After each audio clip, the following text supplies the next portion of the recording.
wait. And baby, I'm TFC till I die.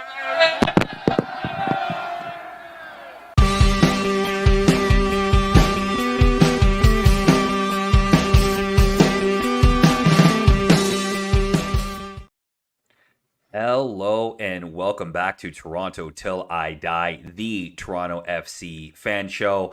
I'm Mike Newell, and I think we're all just trying to forget what happened on Saturday. We're trying to forget Charlotte. We're trying to forget bad mistakes and center back red cards. So let's move forward, shall we? Let's look into the future on this week's show. We've got another hybrid mashup for you of Who Are Ya and Toronto Till I Die. With that said, I'm welcoming in my co-host, Jeffrey P. Nesker. Jeff, buddy, how are you? Sorry for your Champions League day. Yeah, I know we weren't supposed to bring it up, but I'm still going to bring it up anyway. I don't know what you're talking about. I'm wearing the kit of Forge FC. That's right, Hamilton's Forge FC. Forge FC, the only soccer team that matters, because all the rest of them will break your heart. So there we go. Yeah. Well, one thing I will say about Forge is the away kit this year. Mint. Thank you to the club. I did get my shirt, so I've got my away shirt for this season. But I did miss their home opener. Unfortunately, I had to work. But never tell. You should just lean on it. Yeah, nah. I'm all about transparency, you know. But as we said off the top, this is our hybrid show, so we are going to go into, similar to last week, Who Are You first. And then we'll go into our regular TTID show. We're happy to have Sean Levy from the Tunnel Club joining us a little bit later. But right now, on your screens, we are joined by Thomas Pinzone from the Revolution Recap podcast to talk about this week's opponents, New England Revolution, who, again, like last week's opponent, we've already played them once, and won. Everybody, before we get into the show, if you have your coping mechanisms for your team being in last place in the Eastern Conference, share them in the comments with Thomas, because we know this very well, and Thomas is in the same position we were in last season, where New England Revolution are struggling out of the gate in last place in the Eastern Conference. But Thomas, thank you for joining the show. If you want to leave now because we're already talking crap about the team, you're free to do so. No, we've been doing that, an hour and a half a week for the last 7 weeks. So we're welcome to our life. Yeah.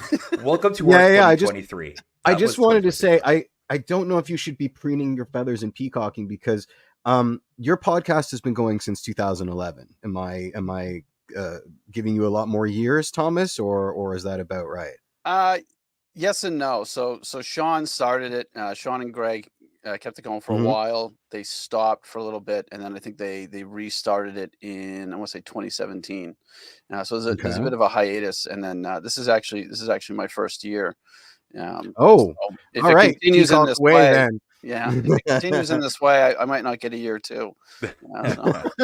Don't worry. I joined this podcast, and literally the team has just been like on a downward trajectory since. So I don't know, and I made it somehow. Yeah. I don't know.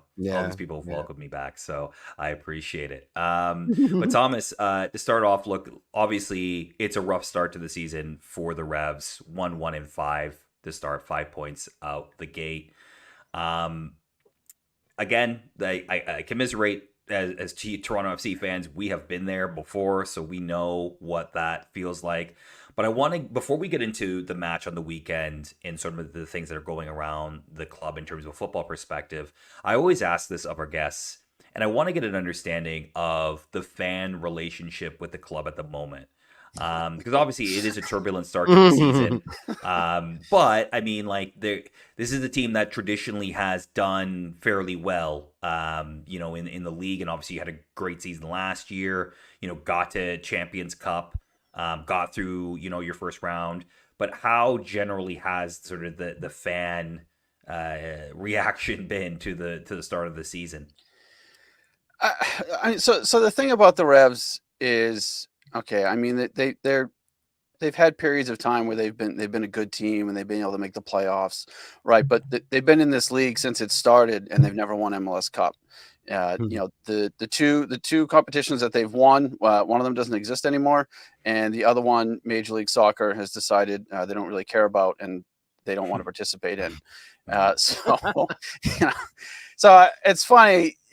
I went to like the season ticket members preseason thing, and they're like, talking about like the storied history of the club, and it's like, well, look, there's two teams that play in this stadium, and one of them, they have a very impressive history of 6 championships themselves. The Revs, on the other hand, don't quite have that. I think that there was a lot of people upset last year with everything that happened with Bruce Arena, and we don't know what happened other than he was, placed on leave, didn't come back, and we got very little information as to what happened.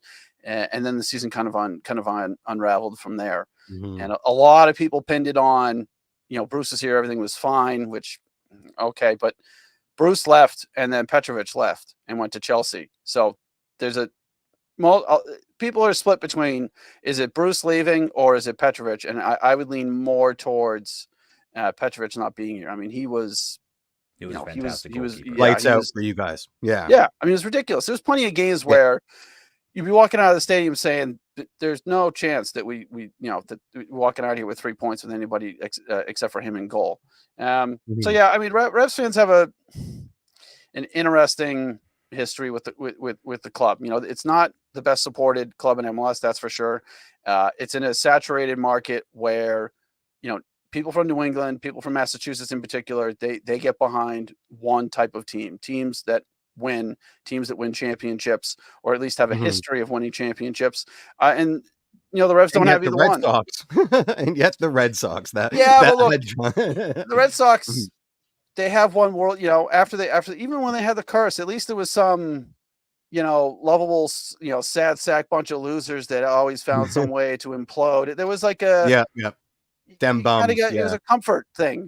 You knew you knew it was going to happen. It was going to fall apart, and it was just a matter of what spectacular ways it's going to fall apart. But they've got history. They've got Fenway Park. Fenway Park opened the day the Titanic sunk. Gillette Stadium. I've been there. Unbelievable place. The vibes are immaculate. Just immaculate. Yeah. Gillette doesn't have that. And Gillette doesn't have the atmosphere that the Patriots have. But the Patriots have 6 Super Bowl championships, and the Revs have no championships of any that anyone can recognize. So I think that's always a challenge. The fans that go on a regular basis are always saying, the team needs to do more. We can't be in this stadium is a big thing that people like to kind of bang on, is if they move to a soccer specific stadium, everything would magically be solved. But it's a little bit more complicated than that. Of course it is. Yeah. Course it is. I'll tell you what you need. You need yourself an athletic expose to get to the bottom of this Bruce Arena thing. That's what you guys vaping on a plane, man. That'll bring your fan base together. Take it from us. Nothing bad ever happens from a mid-season athletic expose whatsoever. This is, we always ask this of all our guests as well. You guys are pretty close to the flaming garbage fire that's been Toronto FC over the last couple of seasons.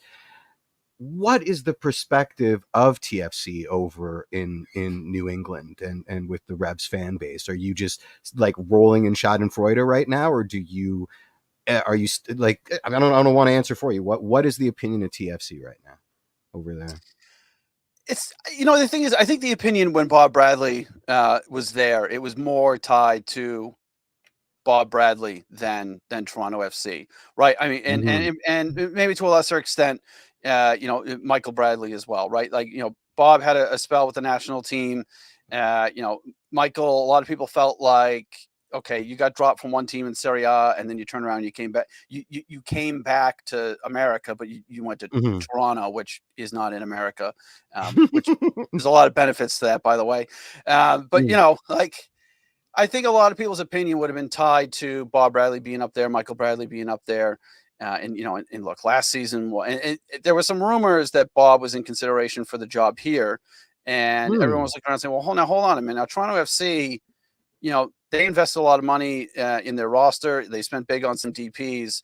I think they had one of, if not the highest salary in MLS, and they were in dead last place. So why would we want Bob Bradley to come here? But we also kind of thought that's kind of a Revs thing to do, is just hire a name. Yeah. And also I do want to take this opportunity to thank you guys for sending us what was left of Josie Altidore. And you have no idea how many questions really were in the People comments. are in the comments saying that right now. But really not Omar appreciate- Gonzalez, not You took not Omar the off ghost of us. Omar Yeah. Yeah. I mean, You took Omar. Listen, You took Omar you was took great Josie. for us. Yeah, but You got the Mark ghost- Anthony you got K. one of Josie's hamstrings. Yeah. Some people were like, "Oh, I've heard of Altidore." It's like, yeah, but those days are over. Yeah. But no, Yeah.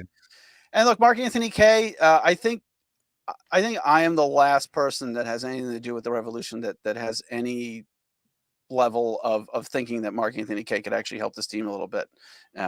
Porter doesn't seem to think that, and I don't think anyone else that comes on the pod, no one on the Blaze, I don't know anyone else that thinks K is part of the solution except for me. So I'm slowly accepting that I'm probably wrong. Don't worry, we figured out Yeah. fairly quickly. I mean, I fall in a difference. I still think Matt got a short shrift over here. But there is, there are reasons that he keeps getting bounced around and doesn't seem to find a place on any team that isn't coached by Bob Bradley or at the USL level. So I don't know. But we put it this way, man. We really fell in love with the stat that he had the most tackles. Like we just fell in love with that stat. We really did. To my own chagrin. Yeah. You want to go on? Yeah. You want to take the next one? Yeah, Mike? yeah. So going a little bit more, getting into sort of like the rhythms of the club, and then getting into the game. Obviously, you guys made the Champions Cup run. Didn't end well at the end, but we've been through this before, where we've had a Champions League / Cup run, and it sort of hampers your season. A lot of MLS teams experienced that this season as well, so this is not a new phenomenon. But how do you feel that the Champions Cup run impacted the Revs? Because it felt like some of the performances in Champions Cup very much differed from what was happening in the league. Yeah, one thing that Porter has gotten really good at is he's been pretty good about coming up with reasons why the team isn't playing well, that oddly enough don't have anything to do with him. And that initially was. I think Columbus fans feel your pain. Yeah. Well, the thing is too, is, I mean, we heard from Columbus fans, we heard certain things, and we're starting to see that living maybe them. maybe they were right. But yeah, look, he trotted out the 8 games in 26 days thing at every opportunity. And he's like, we haven't had time to really kind of work on, the model and what we want to do. And it's like, well, but you had 5 weeks of preseason. So this narrative that like they all showed up on February 15th and they had to go out and play 2 days later is simply not the case. There was also plenty of rotation in particularly the first round game against Independiente. And then the second round, the 2 games against LDA, blew them out 4-0 in the first game. So there's opportunities to rotate in the second. Like, it wasn't that taxing because he wasn't rolling out the same starting 11 for all 8 of those 26 games.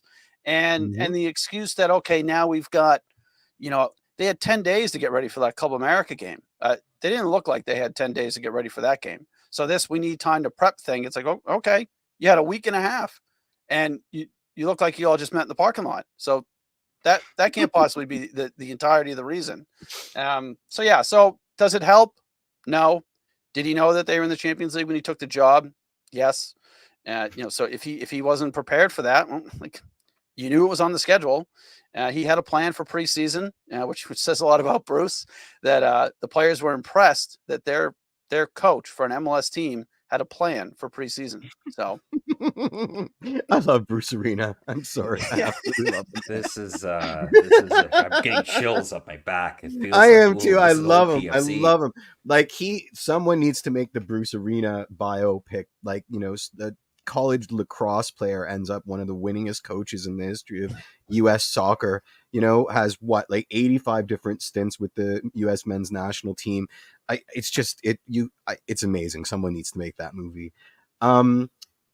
Who are the danger men for the Revs right now? Who would you say? I love this. This is the best. This is my favorite. Yeah. Is it Bruce? And why is it Bruce Arena and Josie Altidore? Look, in theory, right? I mean, Carlos Hill has been the only one that has really looked like Mm-hmm. he's capable of scoring, right? I mean, he's popped up with, he's popped up with the important goals so far that have delivered the small number of points that we've accumulated at this point. Thomas Chonkalai is someone that came in last season. He did really, really well. He looked like an electric wide player. Porter, there's some sort of miscommunication. Porter has got him doing this weird, like, inverted thing where he like goes in and like just stands around in the midfield and does a whole lot of nothing. He's shooting from ridiculous. He's never scored an MLS goal from outside the penalty area, yet he continues to shoot from outside the penalty area. So a simple suggestion there would be, Thomas, why don't you try and get yourself in the penalty area where you have scored before and try to shoot from there. And then he's been hanging out on like the left flank, spraying like 50-yard passes to the other side of the field, doing like a John Robertson tribute act from Nottingham Forest. God. He's shown signs of his old self recently. So I like Bernardeschi, right? He hasn't scored yet this season, but you have to assume that's not going to last, right? He's going to find the back of the net at some point, and I think logic would suggest. No? I think you guys want to trade? Listen, he's up to 400,000 shots already, which is a new MLS record. So but he's got 2 assists. Eventually, it's going to go in. Chonkalai's not far behind though. I mean, they have very and it'll similar... be an Olympico too, and it will be the most gorgeous goal ever, and we'll just be like, They have very similar shot charts to this point. But yeah, I think eventually Chonkalai's going to figure it out. He did have a couple of good crosses to Giacomo Veroni, and if maybe if it was somebody else, they might have been able to find the back of the net. So yeah, I would say Chonkalai, you're going to want to make sure you know where he is on the field. Kailas is our only hope at this point to make things happen. So you still got to try and pay attention to him. Other than that, I'd say some of our best goal scoring options have been sitting on the bench. Yeah, and I wanted to talk about that just because I look at your team and it baffles me a little bit that you're in the position that you're in, because I feel like you should be scoring more goals and you should be in better position. But is it simply down to Caleb Porter's tactics? Like, is that is it that simple? I mean, I don't know, because I look at your team and I think this is a team that should, I don't know if they're winning MLS Cup, but I think this is a team that should be able to compete for a playoff spot in the East. To be honest, I am shocked that you are where you are. Yeah, no, 100%. Our range of predictions for where they would finish mine was a little bit optimistic, but I like to be optimistic in the off season. That obviously hasn't played out very well. But I thought, look, maybe 4th or 5th, Greg and Andy, Sean and Andy were, 7th or 8th, and Greg was like, 9th, 10th, they'll squeak in. None of us thought that it was going to be this bad. Right? There was an acknowledgement that with Petrovic gone, you're not a top 2 or 3. You're not going to finish 2nd or 3rd in the East. I mean, forget it. But like you said, some people now, a lot of fans are saying, this veteran group is old and over the hill. And it's like, well, they're not old or over the hill. They're all in their prime. They're all in their like mid to late 20s, early 30s. That's not like drop off point. And so that's kind of like the debate now. Is it the players or is it Porter? And the thing with Porter is no one seems to understand what it is he wants the players to do, including the players themselves. Like they are literally looking at each other, pointing, shouting, like the body language is atrocious. Porter's body language on the sideline is atrocious. And I mean, I've been there before as a coach where the team just is not doing what you want them to do. And he's flailing his arms up in the air, throwing a little hissy fit for himself, which doesn't go down well with the players, by the way. If they're not understanding your message, well, then you need to give them that message in a different way.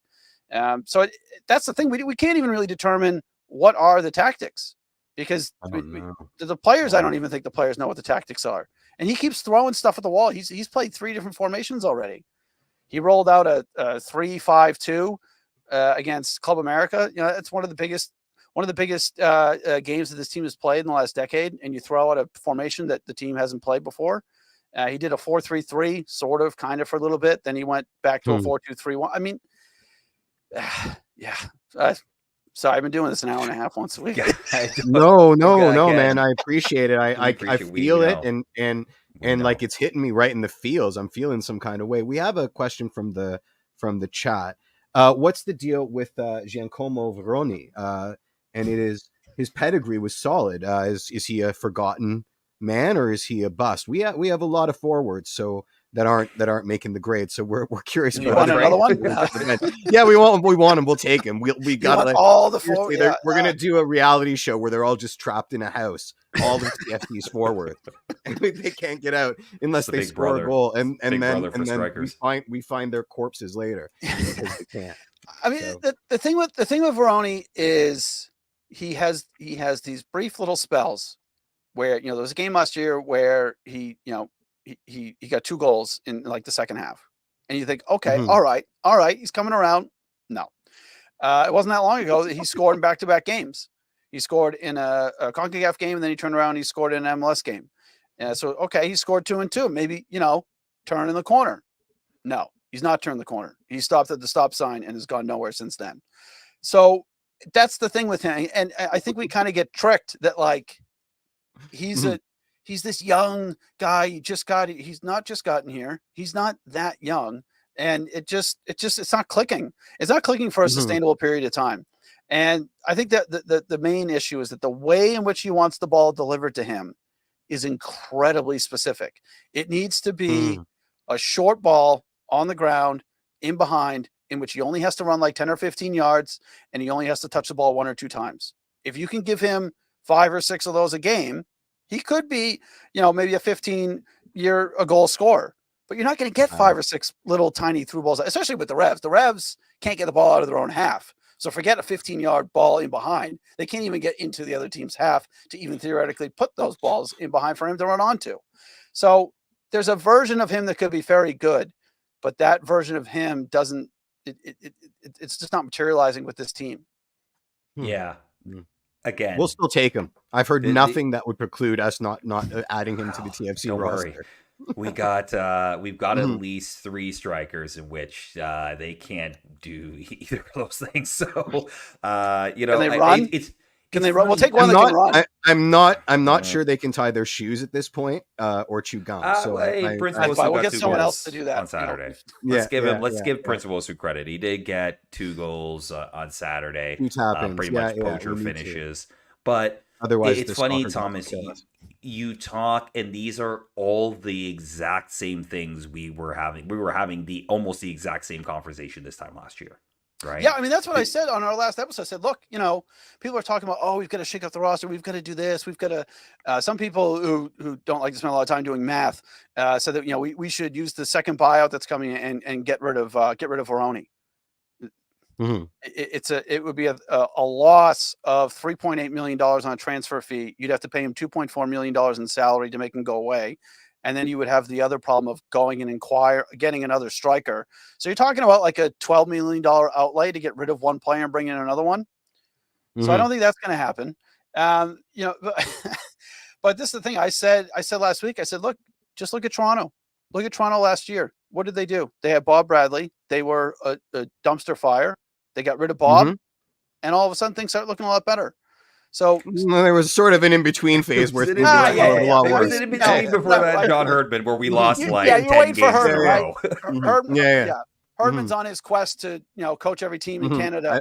I like how you said quest. Herdman and quest, they just go together. It's like a portmanteau. I love it. Yeah.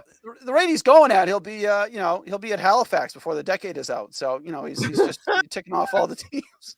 Nice shout. Yeah, and it wouldn't absolutely lateral move. Oh man. Listen, this is a question I've got. One, if you think the argument about buying out a $12 million player is interesting, I'll see that and raise you buying out Lorenzo Insigne. So let the Revs. This fascinates me. I'm a bit of a broadcast nerd, right? And we get so many I won't watch TFC now because of Apple TV comments, right?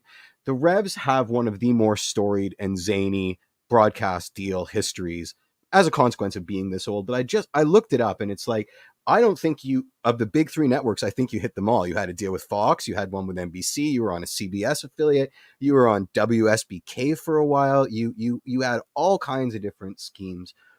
what's the vibe about 2 years into the Apple MLS season pass in New England? Are you getting a lot of the flouncy people that simply won't pay for another OTT? Or, I mean, what's the vibe? Well, the thing is that if you're a season ticket holder, and most of the people I know, myself included, are season ticket holders, so we get, it's included. So we get MLS season pass included with our season ticket membership. So for us, really wasn't an issue. It was like, okay, fine. I will say this: what I think I appreciate and other people appreciate is you can go on there and you can go to one place. You can watch every game. You can watch every game from 2023. If you were so inclined, you could watch every game from 2022. The second team games, most of them are on there. And at this point, Revs 2 is looking pretty good compared to the first team. So you can watch it on there.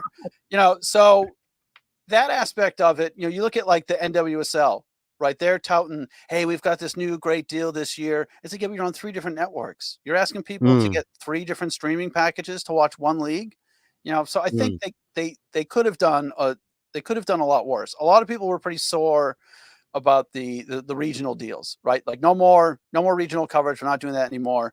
Because the Revs had Brad Feldman and Charlie Davies.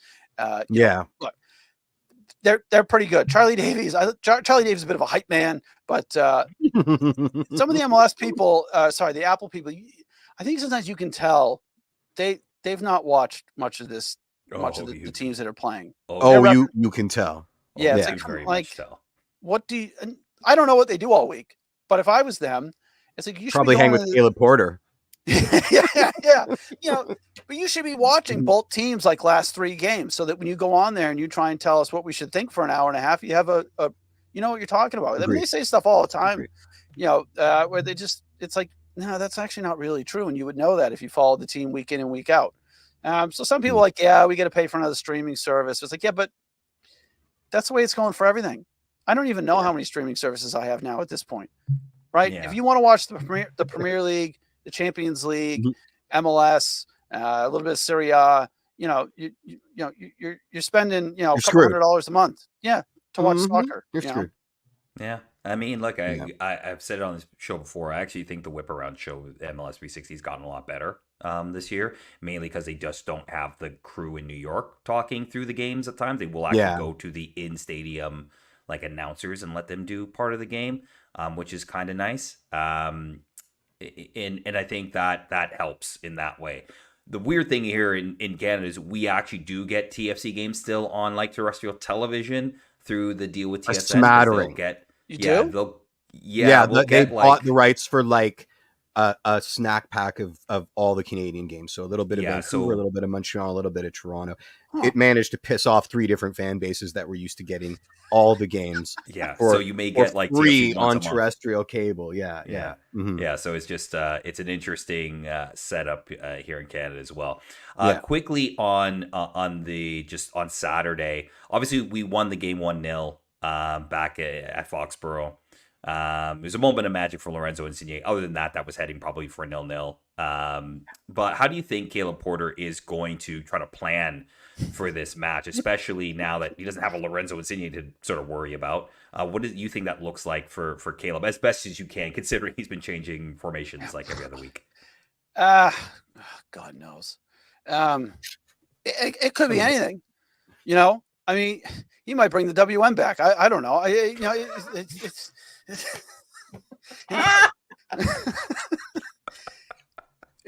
I don't know what would stop him. If he's listening, he probably just wrote that down. Oh, we haven't done that. Oh yet. Man. Oh wow. Look, and you're gonna beat us 6-0. This is the best part about this whole show. You've been like the most cynical person ever. I love it, and you're still gonna mollywop us on the weekend. Like it's gonna be ridiculous. Absolutely ridiculous. I wish I could feel that way. I was thinking about before. I'm like, okay, they're gonna ask, what do you think's gonna happen this weekend? I can't even. Let me do this way. If I sat here and said, look, okay, Toronto's lost 3 in a row. They shipped 3 goals to Kansas City in their last home game. They had 4 clean sheets in their first 5, but they're kind of, they're off the rails a little bit. Insigne's out. These guys are ripe for the taking. my thought process now is you haven't won 3 games. You've lost your last 3. It's not going to be 4. Bernardeschi hasn't scored all season. He's going to score either side of halftime. We'll give away a stupid penalty. You'll go up by 3, and we'll pull one back late on. And then that's what Caleb will be like, oh, yeah, we tied him in the second half or some nonsense like that. That's where I'm at. That is a Caleb. You're my that favorite. Is a Caleb line. That is you a Caleb are line. my favorite. This is 100%. one of my favorite interviews we've ever done. Your energy is just fantastic. I love it. I want you guys to win. That's how sorry I feel for you right now. Is I want you guys to beat us just to turn that frown upside down. Thomas, I like you a lot. I don't want you to win. I just want you to understand. That. Yeah, no, look, you know, you guys had to go through this last year. I mean, last year was rough. Like, well, put it this way, man, and hopefully you don't have to go down the same spiral that we had to go down. But a lot of the listeners here that are commenting here and watch, they know, they watch the show every week. We basically went through a stretch from probably the beginning of May, realistically, to the end of the season, where I don't know if we actually had one like positive vibes show. Nope, not at all. Like we didn't have one. Agonizing. And we do this weekly, you know. So like, I hope you don't have to go through that, man. I really do. I mean, don't catch us on the table, please, because we don't actually want to get back there again. Yeah. But you're pretty safely. You're. I don't know, man. Never say never. Never say never, man. This is Toronto FC. I've been here long enough. You know. The only thing we know is that Forge FC is not going to disappoint us. That is the only standard that you can apply yourself to. I've never heard of Arsenal before in my life, but I imagine they're okay. Well, look, Thomas, we appreciate you coming on today and giving us your perspective on New England. Honestly, it's been awesome. Thank you so much. Yeah, I mean, good luck. Not too much luck on Saturday. You know, lose on Saturday and then go out and win the rest, and we'll be fine. Yeah, we got Messi coming the week after that. So. Oh, great! You haven't sold your tickets to pay your college fund yet. I mean, that's everybody that has season tickets has. We're hanging on for now. Mm-hmm. Yeah. Okay. Wait, quick question before I do let you go though. I'm intrigued by this. Now that SKC moved to Arrowhead and basically sold their souls to get 75,000 people in the stadium to cheer against their own club. How is it looking for Foxborough? Like, is it looking sort of the same way where it's you all of a sudden going to have like a Patriots crowd out for the game? Yeah. They updated us 2 weeks ago and they said 60,000. Bring out your dead. Bing, bing, bing. Walk up your sons and daughters. I honestly I hope Messi plays because there's going to be 40,000 people there to see Messi. And if he doesn't come out, they're not going to be. Let me do this way. I'm sorry, mate. I don't mean to rain on your parade, but there's absolutely no way in hell Lionel Messi is playing on the turf at Gillette Stadium. No, it's new. It's new turf. We got new turf this year. The football lines aren't on it. He'll make a cameo. He'll come out. He only really walks 90% of the time anyway, right? This is true. He'll be fine. We're not gonna we're not gonna disrupt him too much. As long as he stays with Polster, will probably kill him. As long as he stays away from Polster, he'll be fine. Fair enough. Don't worry. Everybody's Messi's illustrious career ends on the new turf at Gillette Stadium in 2 weeks. You heard it here, folks. His ankles are going to be broken by the back line of the New England Revolution, and then Lucas McNaughton can go to sleep again. Our Canadian player from Nashville that tackled him and now has to sleep with one eye open. Anyway, Thomas, again, thank you so much, man. Before we let you go, plug away. Yeah, that's what I'm going to say. Like, where can the people find the podcast? Where the people can find you? Oh yeah. So again, thanks for having me. I really appreciate it. It's a lot of fun, and honestly, as I hope you guys get Insigne back, and I'm an Italian American, so I'd like to see Insigne redeem himself, and Bernardeschi score a gluttony of goals after this Saturday. Anyway, so you can find Revolution Recap. We're on X, Twitter, whatever, at Revolution Recap. The show is available, pretty much anywhere you might get your podcast from. We don't do video. It's a bit too much work for us. Wherever you get your podcast from, we're out there. I actually am not on social media. It's a bit of too much of a toxic waste dump of stupidity and chat bots and all that fun stuff. But yeah, just check us out on Revolution Recap. And I also write for the Blazing Musket about what continues to be a a dumpster fire of a season for us. So Yeah, well said, sir. Thank you so much again for your time. We'll chat soon. We'll bring you back on the show at some point. Okay. sounds great. And Thanks, guys. congratulations on Thanks, Dom. surviving Take care. SB Nation, coming from Waking the Red. It's important that we kept these sites going after they shit canned us. So Absolutely, 100%. congratulations on that. Mhm. All right, thanks, guys. We'll talk soon, Cheers, mate. guys. It's a pleasure. Cheers. Cheers. Kill it, man. All right. Woo! Well, Jeez. that was fun. That was fun. Yeah. Yeah. What a guest. That was What a guest. and look, and again, I do feel for him because again, like we said, we were there. We were there. Not that long ago. So I could the things he was saying and the way he was saying them, like, that feels like the time I was ready to rant last season. And yeah. So I get that. You want to bring in Sean 100%. and let's get into a little do. TTID action here. Yeah, let's do everybody, it. welcome in Hold on, everything's a mess. There we go. There you go. The Hey, what's up, co-host guys? of the Tunnel Club, Sean Levy, has joined us for TTID. Sean, how you doing, man? Not bad. How you doing today? Good. I just saw you the other day. We were at the Jays Yankees game. Yeah. I'm not jealous at all. Was it hot dog night? No, I think it was Monday. It wasn't. Yeah, hot it was dogs Monday. night. Yeah, it was Monday. Yeah. Yeah, I don't Monday think evening. I can get It was a hot dogs. good game. Like, how often do the Jays actually, beat the Yankees convincingly? Yeah, well, Fair. they almost did. They almost swept it, and then they blew it in the ninth today. But we're not going to talk about that. This part of the show, we're starting to do this a little bit more. It seemed to go well last week, so we'll keep doing this. But we're going to do 3 Toronto FC questions going into Saturday to talk a little bit about the team. Some Headphones, of it will Sean? things will reflect a bit of what happened last week, but Because then we're also getting looking into echo. this week. So from that perspective, we'll go with some questions here. So first of all, I'll start off with this.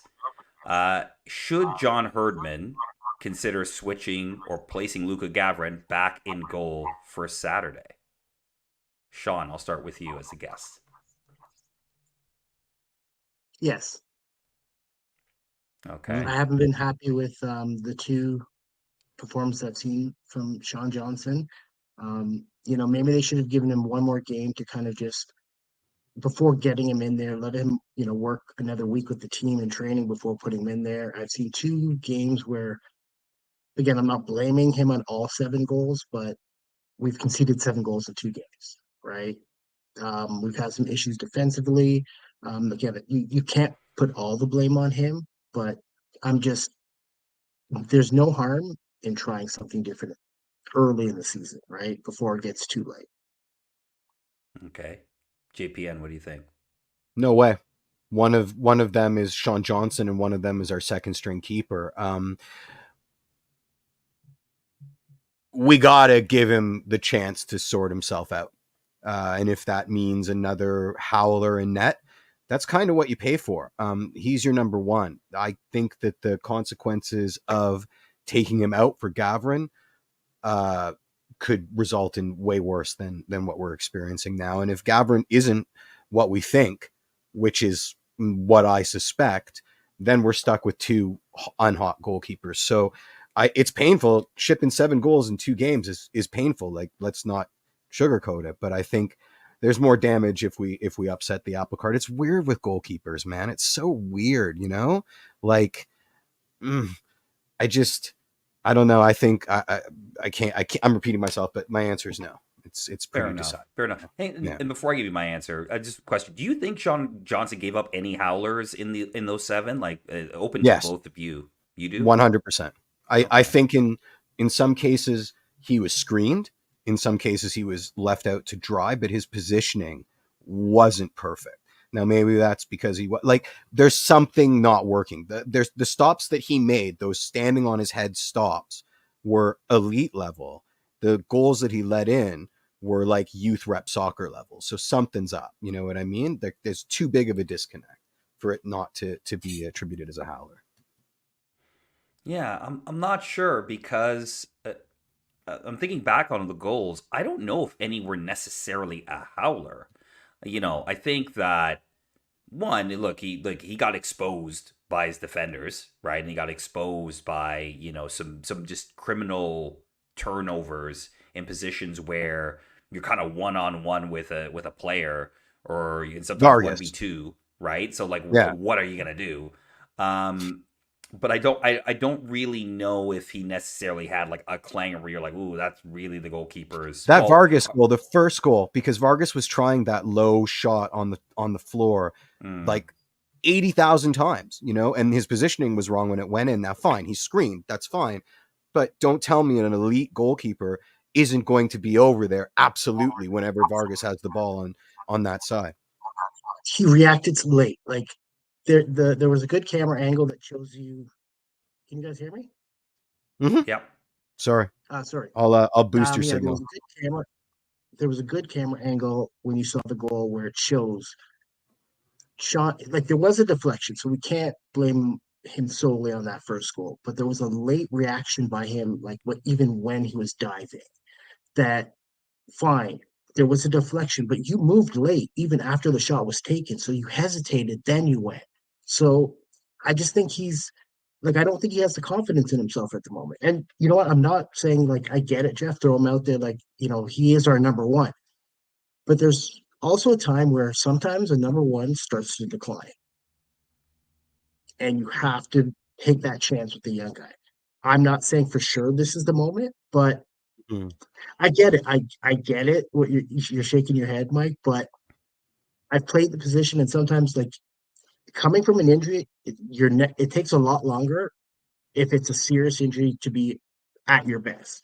And if he's not 100%, that's not what we want right now. I'd rather have him sit a couple games and make sure you're 100% physically and mentally when you're out there.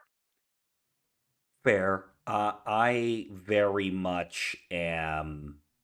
He stays in. I think he needs a run of games. I think you need to be somewhat consistent in your goalkeepers. I don't believe in the flipping and playing the hot hand. This is not hockey. I've never seen it work. I've never ever seen in football. It It just doesn't work. You know, I still think you need his ability to talk to his defenders and things like that. We'll sort of get to that in a second, but I think you still keep him in. And again, it's still early enough in the season where you still want him to round into shape for the games that are really gonna. I don't say these games don't matter, but like really start to matter in terms of having to get points and having to keep yourself in the playoff hunt and things like that. And right now it's still Sean Johnson until really proven otherwise, until he really has some clangers. And I don't really think he has had a clanger. Could he have maybe had one or two back? Sure. But realistically, I don't think he's at the point where you need to be taking him out and sort of realistically thinking about a goalkeeper change at this point. But we could get there real quickly. I think that's fair. We could get there a lot quicker than Mike Newell and I are sort of attesting right now. It could all fall apart and but as Gray says, he deserves this match at home. So let's give him this match at home. Feel the love from the south end, stand in the crease that he knows best. I haven't played, so I don't know how superstitious he is, but I imagine some of that carries over. So yeah, let's give him the call up and see what happens. Absolutely. All right. Next question. This is revolving around Jonathan Osorio. I think we've had this conversation last week where we were kind of saying like, is Jonathan Osorio, how does he fit in this team currently? Question 2, should Jonathan Osorio start in a deeper midfield position going forward? Right now, given Lorenzo Insigne's injury, he's playing more in that sort of, you want to call it a front three. You can call it a front three. But given some of the mistakes we've been seeing in the midfield from giveaways, things like that, do you need somebody a little bit more secure in ball position and somebody like Jonathan Osorio back there? Jeff, I'll start with you. I mean, in an ideal world, absolutely. You play him as an 8-6 hybrid and a single double pivot, whatever the case may be. He's far too advanced. There's no outlet for him. We're asking him to do too many things. And his game doesn't support it. Right now, I don't think so, because I don't see him filling in spaces. Like, you're really asking two questions. In an ideal world, absolutely. In today's world, I don't know. So yes and no, if that makes any sense. Fair enough. Sean, what do you think? I love Jonathan Osorio. I think we all have that soft spot. Okay, but here's the problem. Do we have a lot of options in our midfield right now? Yeah, I mean, if you think about it, like, okay, right now you're starting Flores and Starting Quajo most of the options. time. Okay, So you so would say that Quajo, Alonso Quajo is not a starter then? I don't know if I'm ready to give him that mantle as I've seen too much inconsistency from him. He's a young kid. He has a lot of upside, right? I believe in him. I think he will be a key contributor to this team this season and moving forward. But I don't know, like between him and uh, Longstaff, I don't know which one of them I'm really happy with seeing start week in, week out. So I Mhm. don't. I would much rather have Debbie Flores, Jonathan Osorio, maybe in that more attacking role, um, and take a pick between Coelho or Longstaff because neither one of them has really shown that they deserve to start week in, week out, especially over somebody who's earned that. Like he's our captain, Jonathan Osorio. Mhm. So Jonathan's on the pitch, and you got to find a way to get the best out of him at this stage of his career. And I Okay. think you would I think hear it's someone more like than that. John Hurd. Yeah, yeah. I think it's, you know, you're not getting the best out of Oso right now because we don't have a 10 playmaker. And Bob Raleigh isn't our coach anymore. We're not locked into a 4-3-3.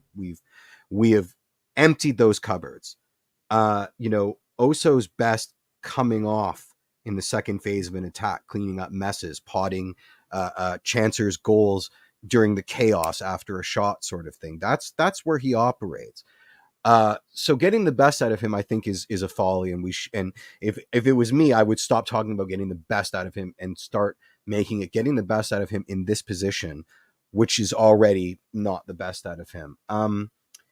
Listen, the solution for Longstaff and Quajo is simple. Neither of them can go 90 minutes. Matty Longstaff because he's just not match fit, and Quajo because he becomes a liability around 60, 70 minutes. Like everything that was good about him, he fades and he starts making stupid plays. Like I don't know. Who cares about whether they're starters at this point? They can't go 90, so platoon them. Don't start them both together. You know what I mean? Choose one to open the game and the other to come in and mop up later. But certainly don't play them together. It's insanity at this point. They're both I agree. not able to do it. So, just stop it. Fair. Stop it. Fair. I mean, I am in the camp of you probably keep Osorio where he is right now. And that's simply just down to the fact that, again, for the options up there, like, really it's kind of maybe you're trying to shoehorn Tyrese Spicer into that role, or maybe you're trying, if you're looking from an offensive perspective. But I think you keep Osorio where he is right now. And I agree with you, Jeff. I think you have Davey Flores as your starter. And then to me, I think you go with Matty Longstaff, right? And I think you bring Quajo in as sort of that sub in the second half. I agree. I 100% agree with you. Right. I think, and this is, again, and Mike Singh talked about this last week, like this is a player like in Quajo that you're going to have to be okay with making mistakes. He's still growing as a player, even though he's 24. Even though he's 25. Yeah, he's right. A baked like cake, this is, man. but realistically, this is like really like his second pro season. Like you can count, I guess, the one season at TFC 2, but realistically, this is his second full season. And I think that, him coming off the bench, I think is still a good thing for him. I think you start to build the minutes for Longstaff and get him sort of connected with the rest of the team. And I think that's a better way to go at the moment. And then you see what you get, right? Like after that, I don't know what you'd kind of do after that. It's amazing because even on our chat right now is basically TFC Live. Oso is the most divisive player on our squad because he's a litmus test for how good or bad the squad is. If the squad is terrible, Oso plays terrible. If the squad is good, Oso plays good. If the squad is mediocre, Oso plays mediocre. I cannot believe how many years we've lived with this player and we haven't clued into this yet. He is the secret decoder ring for our club, right? Like, so the fact that he's disappointing out there is because this team is disappointing right now. The fact that it's not working is because we're a Franken team of misfit toys right now, and half of our starters and the guys that should be running the team are missing, are MIA. Oso deserves to start. I think we can all agree.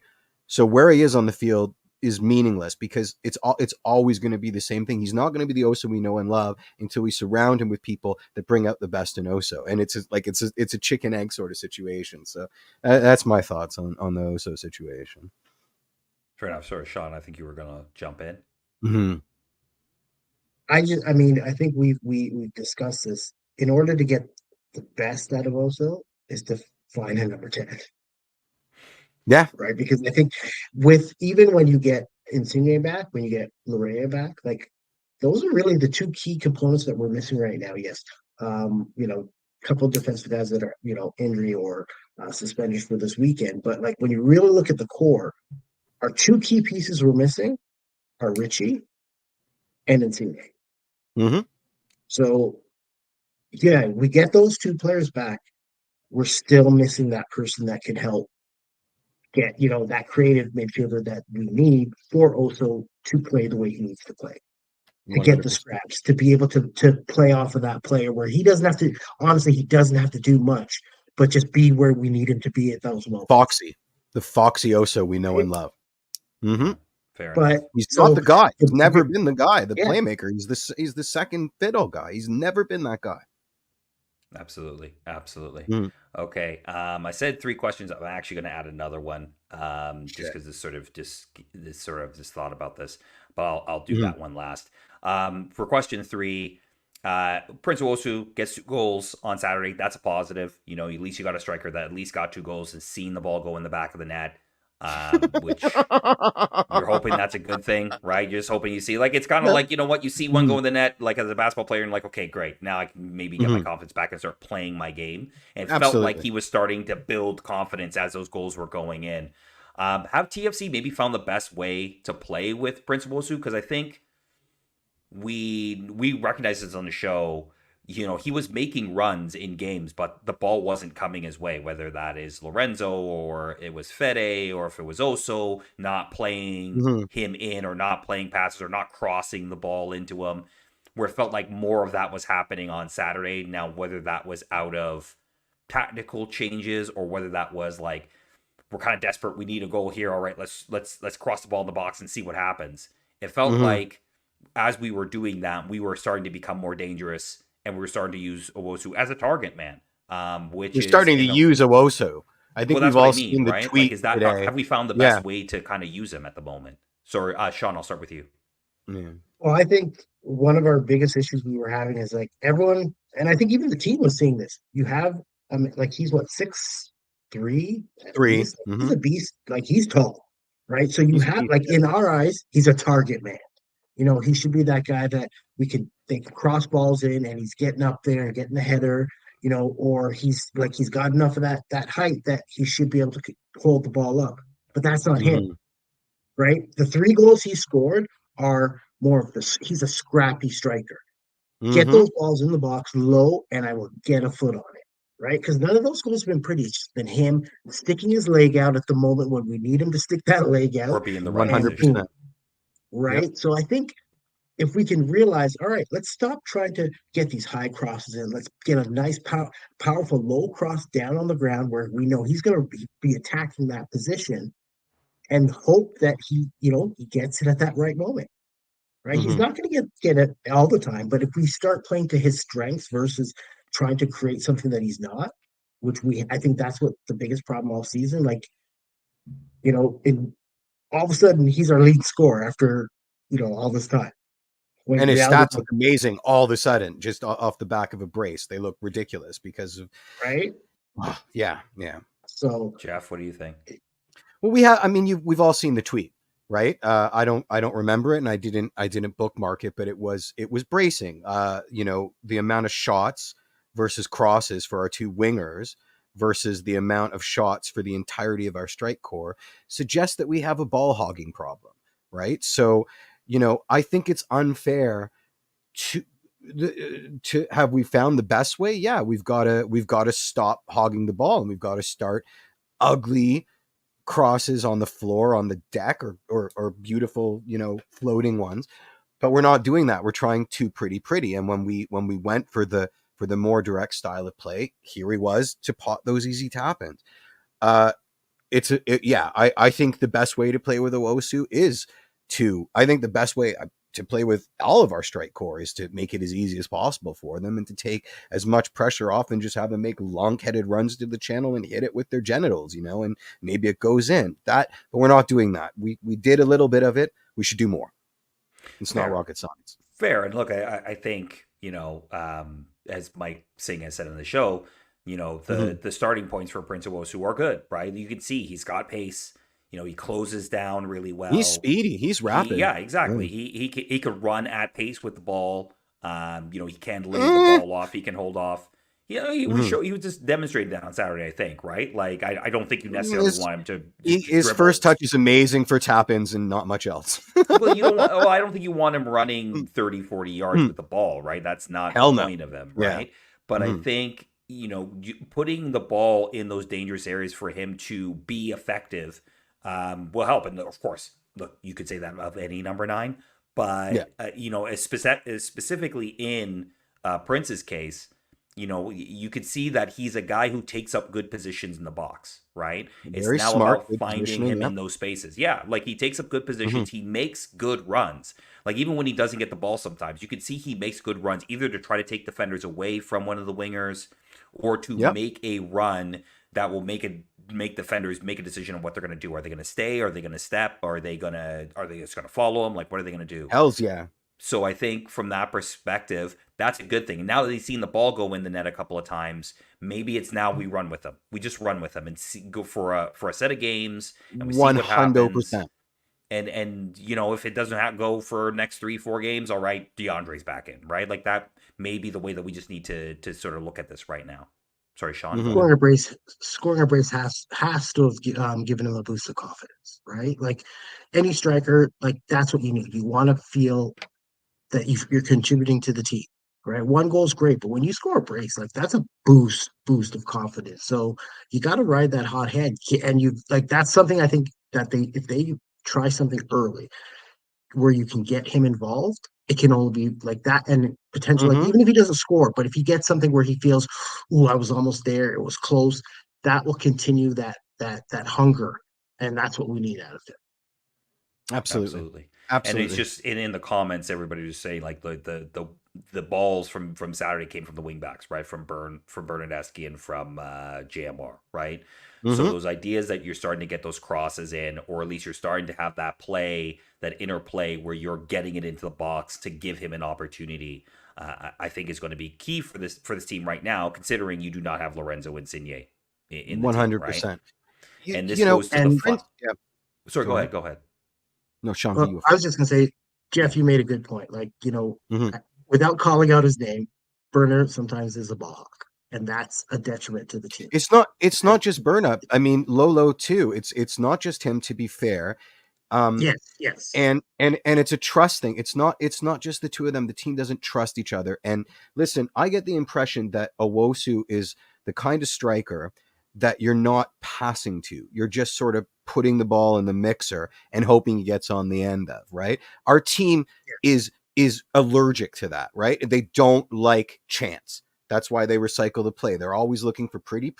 They're always looking for the perfect penetrating pass. And you've got strikers that feast on chaos, right? So there's a disconnect. There's a serious calculation mismatch between all of the play leading into the box, and then what happens in the box, and who's there to be on the end of stuff in the box, right? And it's madness that they haven't figured it out yet, or at least tried to come to some kind of compromise, right? Because what we're seeing is the result of that. So yeah, it's just nutty to me. It's nice to see.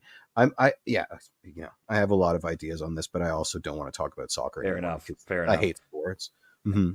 Last question here for the show. It's the title of the show. Can TFC survive without Lorenzo Insigne for the next couple of weeks? He's already gone through 2 weeks out. We're looking at another 4 to 5, depending on if you sort of read into the medical reports and sort of what was given to us as the prognosis for his return. There's a lot of games happening during that time between the league, Canadian Championships on next Tuesday night. There's a lot happening for this club in the next little bit, and it's going to be without him. Do we think that Toronto FC can, when I say survive, let's be clear. I'm not saying that you're going to necessarily storm up the table and be top, but I'm also not expecting this team to necessarily lose every single game and be at the bottom of the table by the end of this and be New England. So can they simply survive and kind of maintain a similar place where they are in the table now by the time he gets back? JPN, I'll start with you. Yeah. I agree with Turts. I think they're going to win in New England-ish. But I know they're going to beat whatever Simcoe, Simcoe County. That might give them a little dopamine hit. Again, these questions I find moot because I honestly don't care where they are. I've given up hope on the tenets of a successful season with TFC this year. It really is about vibes, orange slices, and hugs at halftime, right? Like I just want to see fight. As long as I see fight and measurable improvement, I'm happy. But I don't care about the standings and it's going to be fun to watch. But this is my coping mechanism, right? Like I'm not letting them hurt me again this year. So right. I'm going to come back to that, Jeff. But Sean, just get your thoughts. I think, first of all, I mean, we've already shown signs of improvement compared to last year, right? So for me, it's just I just want to see that consistent growth between now and his return. I don't want to see all of a sudden we falling off the rails and the team just goes on a massive losing streak, right? Everyone talked about the John Herdman effect, which we've seen positive, influence or positive results so far. Right. So I think that he's earned enough. I think John has earned enough that we can trust the process, that you don't have to focus on like Insigne. We know how important Insigne is, but I think this is going to be also the opportunity for some of these other players to show that, like, yeah, we may not be superstars, but we can contribute. Right. And I think we'll be okay. I don't think we're going to be like I said, we don't need to be in the top echelon of the Eastern Conference, but I don't think we're going to be bottom feeders like last year. And I think between now and his return, we're going to lose some, but I think we're going to also surprise and get some results. I agree. Go squeeze, smiles and handshakes. Yeah, I absolutely agree with you. I'm a little worried. Not like just in the sense that I do think it will be hard for this team to find goals. Like Charlotte was one thing on Saturday, but I think honestly, I don't think Charlotte are as good as we kind of made them look. And from that perspective, that worries me a bit. But you could also say, and this will come back to Hoppy, but it always does. Always does. Vancouver is also like they beat us 4-0. They're a top squad, don't get me wrong, but they're the best squad in Canada right now. Yeah, but that also says a lot for the clubs again. That was a subtweet. I think here's the thing. We got so hyped up off of the early success off this team, and I think some fans got this, oh, we're back. And we all, I think the past few games showed us realities like, slow down, right? We always knew that a couple injuries and this team is back to reality, right? So, my concern a little bit more than, say, somebody like Insigne is I want to know how long Richie's going to be out for. Yep. Because I think he's a lot, like in many ways, in a different way, he's as important as Insigne is to the squad, right? So I want him. Like for me, it's like the longer he's out, you can't there's no one that can do what Richie does. People can have pieces of Richie, but Richie, the overall Richie, no. Yeah, that's a good point. And he's out till June at some point of June, so it's going to be a little bit longer until we see him back. And I do worry that that early start of the season, though it was great, and we defensively looked good, and we relied on moments of magic, right? There were moments that really relied on moments of magic from Lorenzo Insigne, and Yep, from one guy. it's not lost on anybody that they have not picked up a result since he got hurt, right? And I think that is a thing that we have to be realistic about as well, in terms of where this team is currently. New England presents itself another winnable game, right? Like, I think Charlotte last week was a winnable game, and we threw it away because we're making boneheaded decisions and mistakes, especially in the midfield. That cost us the game in a lot of ways, Yep. right? 100%. And New England kind of feels like we're set up for something similar, where you got a It's team a banana that is- peel game. 100%. Yeah, where you got a team 100%. that's dead last in the East and have not played well. I've watched, either highlights or most of their games this season, at least in the league, and they have not played well. So, but this feels like one of those games where you're set up for that trap where you think they should be able to get a result. They probably should get a result out of this game. And then they but smoke things you. go wrong, Yeah. right? And it feels that way right now. And who's going to be able to come up with that moment? Is it Fede? Can he, like Thomas said, can he find a goal this week? That would be a big boost. Can Prince keep going on a sort of? He's going to have an aneurysm if he doesn't score soon, Fede. I mean, my goodness. Well, he's trying. He's trying. Like no one here is knocking the lack of effort, right? Like definitely the work effort is there, and he's got the engine, and he is working his socks off. But you are paid, and he is paid at a level in which you need results up the field, right? And that's the thing. So. The best use of Fede is taking the goal scoring pressure off of him. This is the problem with how horrible our roster is. He's not a goal scorer. He never ever was. He scores bangers on occasion. He's not a goal scorer. And not only does the fan base expect it, but he probably expects it out of himself now. And that is just the worst roster construction I've ever seen. And I got to bring up, there's calls for Lorenzo Insigne as the 10 in the chat, and I need to burn them in fire because that is the worst. That is the dumbest. I'm sorry. I love everybody. No, that is so dumb. He's not a 10. Unless you like your 10 to hug the left touchline as much as Fede hugs the one on the right. Not a 10. Sorry. Great player. Not a 10. Anyway, somebody else please talk. No, I'm not. No, you're 100% correct. But fair enough. I get what I get what you're saying, right? Like, I know he's never been a big goal scorer, Fede, but in MLS, that's why I hate the DP tag. Especially for attackers. I think the icon player, I love that. I love that. I love that rule. It's not happening. That rule is amazing. We will talk about it if it ever becomes a real thing. I love it. I love it. It's so adorable. I can't wait. I want only icon players. No, it's not a good rule. Okay, it's amazing. Stop. Amazing. I don't want to talk about an imaginary rule that isn't a thing yet. Okay, it was in a report. I don't want to start. It starts the whole 7 thing now, and we're not going there right now. Starts and ends it. So delicious, like a buffet of awesome. Cannot wait. Man, I can't wait. I can't wait. It's already Bring happening. it. It's already happening. Look, do I think they can survive? I think they're going to drop a lot more points. The question just becomes, I don't know. I don't think they're going to finish at the bottom. I don't think by the time he gets back, let's hope not. But I don't know about staying in the playoff hunt. That might drop a little bit, and then you see where you are when he's back in probably June, right? And then you make the run at that point. All right, guys, let's wrap up the show here.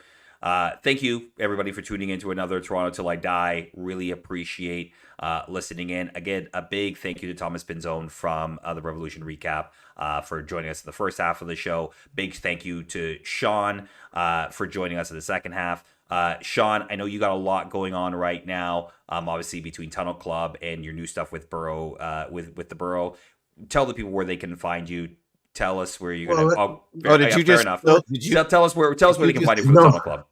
It's right, like it's really Tunnel Club. No, no, I'm not really doing anything for the borough. I you know He me. bought a I hoodie. love. Mhm. It's not just about buying a hoodie. I'm all about supporting local football, and I think I'm all about starting at the foundation. And League One Mhm. Ontario is a great foundation for. Look at some of the guys that we are now cheering for, whether it be for the national team, for our club. We're all CPL fans. Most of those players started out in League One, right? So for me, I'm gonna represent where I grew up, Scarborough, the Newell's club. As you can see, I made sure I wore the shirt for you guys. So I'm not affiliated in any which way, shape, or form, unless they want to, but Throw my I man will. some money, I'll bro. Come on. yeah, Mhm. I will. I will show them love throughout the year. I will, like I said, I'm gonna watch some games, but my number one focus right now is the Tunnel Club. I Amazing. hope maybe in a few weeks to give some more info, and definitely I'll reach out to you guys to probably be launch that announcement on here. But for now, it's really Beauty. focusing on building the Tunnel Club up as best as possible. Um, and just like I said, we're all about the fans on that place, and that's what we want to keep up. Absolutely. Absolutely. Where can just in case, I mean, a lot of listeners already do follow, but where on X, Twitter stuff can they follow Tunnel Club and yourself? Well, obviously at TSC, actually the Twitter is at the Tunnel Club. Then also Mhm. my personal handle, CDN Footy Guy. But you can also follow the Tunnel Club on our YouTube channel. So we do have at the Tunnel Club _ TFC, because apparently there's a lot of the Tunnel Club stuff throughout YouTube. But we wanted Mhm. to make sure that a lot of people like the show, like to listen, but aren't always able to listen right then and there. So I figured, you know what, let's create another Beauty. platform where you can listen at your own leisure, right? So I encourage people to go over there, like, subscribe, and please comment, because the only way for us to improve is the feedback that we get from you guys. Absolutely, absolutely. And you and Noel are killing it on the first couple of Yep. episodes Thank back you, with the thank you, Tunnel Club. So congratulations to both of you. For thank you. TTID, you know where to find us. We're all on the Mhm. Insta. Follow us at TTID Show. Friendster, MySpace. My MySpace page is rocking, you Dude guys. is absolutely Absolutely killing it. rocking. You can Killing find it. us, find the podcast wherever you find your podcast. Just search Toronto Till I Die and subscribe and like on YouTube. For Jeffrey P. Nesker, for Sean Levy, I'm Mike Newell. See you next week, everybody. Cheers. And wait, and baby, I'm TFC till I die.